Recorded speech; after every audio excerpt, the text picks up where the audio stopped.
Everyone, आज हम बात करने जा रहे हैं ईपीएफओ 2021 पेपर के बारे में।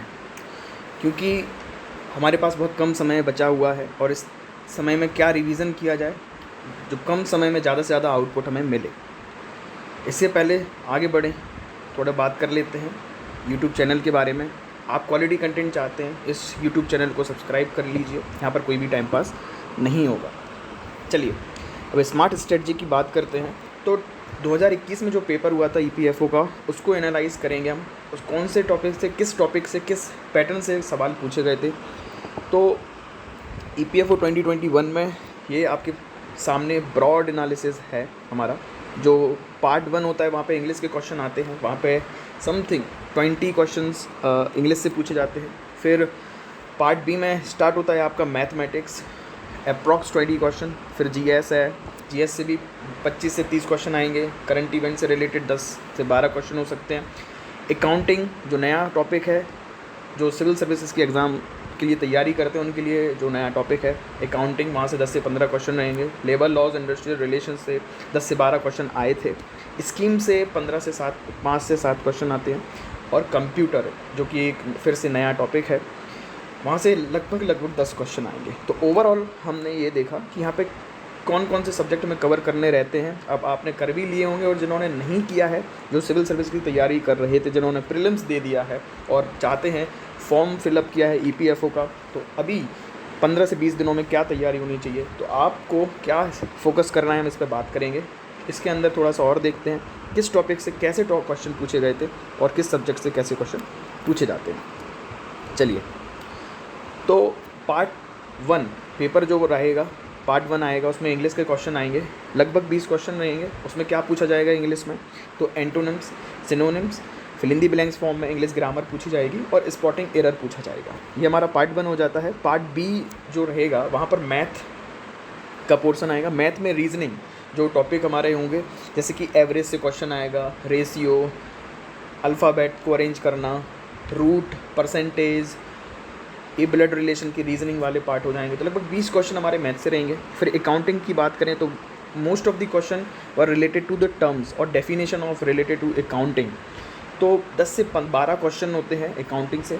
फिर अगर हम जीएस में बात करें, जीएस में हिस्ट्री की बात करें, हिस्ट्री में भी मॉडर्न हिस्ट्री पे ज़्यादा फोकस रहता है। Most of the question was related to modern history. और कल्चर, एंशिएंट मेडाइवल से 1 या 2 क्वेश्चन मुश्किल से पूछे जाएंगे। लेकिन हिस्ट्री का अच्छा खासा वेटेज है, 16 क्वेश्चन हिस्ट्री से पूछे गए थे 2021 के क्वेश्चन पेपर में।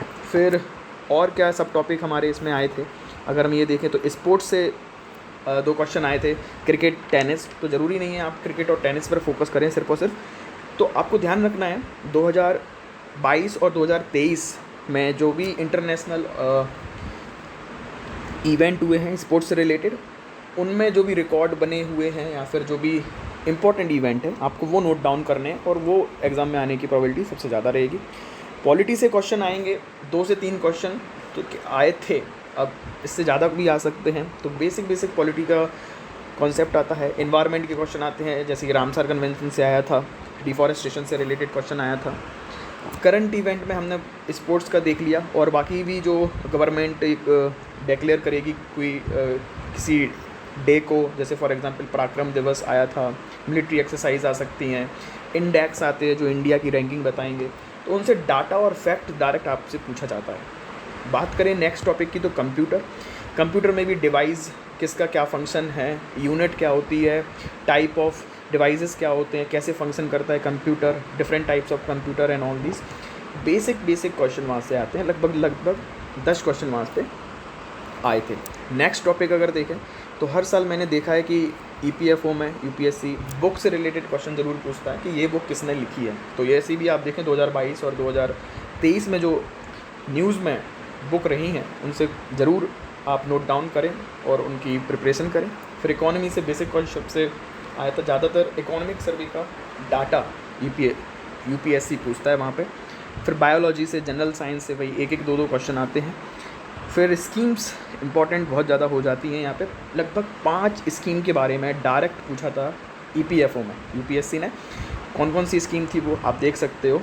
नमामि गंगे, सुकन्या समृद्धि योजना है, अटल पेंशन योजना हो गया, प्राइम मिनिस्टर कृषि सिंचाई योजना या फिर पहल स्कीम जो एलपीजी से रिलेटेड थी। तो इस तरीके से स्कीम अब हम क्या कर सकते हैं, तो इस साल जो न्यूज़ में रही हैं और बाकी जो 4-5 सालों से जो इम्पॉर्टेंट स्कीम्स हैं गवर्नमेंट इस पर मेजरली फोकस करती है, उन स्कीम के बारे में ज़रूर हमें पता होना चाहिए। फिर लेबर लॉज के बारे में बात करें, लेबर लॉज डायरेक्ट एक्ट से रिलेटेड क्वेश्चन अगर आए थे और किस एक्ट से आए थे, तो payment gratuity act, minimum wages act, factories act और ट्रेड यूनियन एक्ट से एक एक क्वेश्चन वहाँ पे डायरेक्ट क्वेश्चन पूछा गया था। नेक्स्ट, इंडस्ट्रियल रिलेशन से 2 क्वेश्चन आए थे, वो जो कॉन्सेप्ट हैं और जो उनके टर्म हैं वहाँ से क्वेश्चन आता है।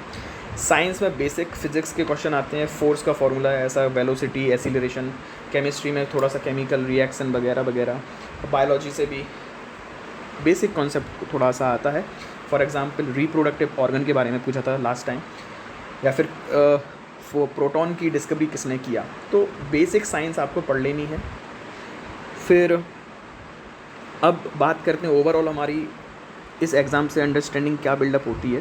तो कट ऑफ, जैसा आपको मालूम होगा, कट ऑफ लास्ट ईयर की अप्रॉक्स 70 गई है। जो फर्स्ट पेपर होता है 70 क्वेश्चन आपको सही होने चाहिए। हमारे टोटल 120 क्वेश्चन आते हैं और हमारे पास टाइम भी 120 मिनट रहता है, मतलब 2 घंटे में आपको 120 क्वेश्चन करने हैं। माइनस मार्किंग होती है 1/3 का, ये हमें याद रखना है।